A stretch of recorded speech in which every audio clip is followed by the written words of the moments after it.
ചില വീടുകളിൽ വാഷ് ബേസിനിൽ നിന്നും ബാത്റൂമിൽ നിന്നുമൊക്കെ യൂസ് ചെയ്യാതിരുന്നാൽ കൂടി ദുർഗന്ധം വരാറുണ്ട്. പല കാരണങ്ങളാൽ ഇങ്ങനെ ഉണ്ടാകുമെങ്കിലും സിമ്പിൾ ആയിട്ടുള്ള ഒരു സൊല്യൂഷനാണ് ഇന്നത്തെ വീഡിയോയിൽ കാണിക്കുന്നത്. വീഡിയോയിലേക്ക് പോകുന്നതിന് മുമ്പ് നമ്മുടെ ചാനൽ സബ്സ്ക്രൈബ് ചെയ്ത് അടുത്തുള്ള ബെൽ ബട്ടൺ കൂടി ക്ലിക്ക് ചെയ്ത് ഓൾ എന്ന ഓപ്ഷൻ എനേബിൾ ചെയ്യുക. ഡ്രൈനേജ് പൈപ്പ് ബ്ലോക്ക് ആയാൽ ക്ലീൻ ചെയ്യുന്നതിന് വേണ്ടി ഇതുപോലെ ക്യാപ്പ് ഉള്ള ഒരു എൽബോ നമ്മുടെ വീടിന്റെ പുറമെ വെക്കാറുണ്ട്. ഇവിടെ നമ്മൾ ഒരു എൽബോയുടെ ക്യാപ്പ് ചെറുതായി ഹോൾ ചെയ്തിട്ട് അതിലേക്ക് ഒരു FTIയും MTIയും കൂടി കണക്ട് ചെയ്ത് കൊടുക്കുകയാണ്.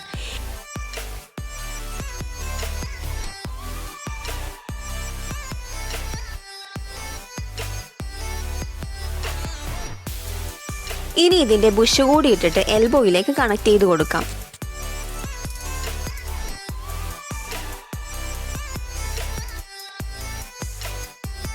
ഇതിൽ നിന്നുള്ള എയർ വെന്റ് പൈപ്പ് വെക്കുന്നതിന് വേണ്ടി ഒരു PVC പൈപ്പ് എൽബോയുമായി കണക്ട് ചെയ്ത് കൊടുക്കുകയാണ്.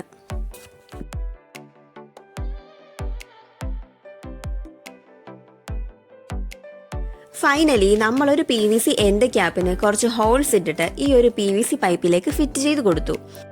ഇത്രയേ ഉള്ളൂ നമ്മുടെ വീഡിയോ. അധികം പണച്ചെലവില്ലാതെയും കുത്തിപ്പൊളിക്കാതെയും നിങ്ങൾക്ക് ഈസിയായി ചെയ്യാവുന്ന ഒരു മെത്തേഡാണ്. വിയേർഡ് ആയിട്ടുള്ള സ്മെല്ലൊക്കെ ഡ്രൈനേജ് പൈപ്പിൽ നിന്നും വരുന്നുണ്ടെങ്കിൽ ഇതുപോലെ ഒരു എയർ വെന്റ് സ്ഥാപിച്ച് നോക്കാവുന്നതാണ്. ഈ ഒരു വീഡിയോ നിങ്ങൾക്ക് യൂസ്ഫുൾ ആയെങ്കിൽ ലൈക്ക് ചെയ്യുക. കൂടുതൽ ഇൻഫർമേഷന് വേണ്ടി ഞങ്ങളുടെ ചാനൽ കൂടി സബ്സ്ക്രൈബ് ചെയ്യുക. താങ്ക്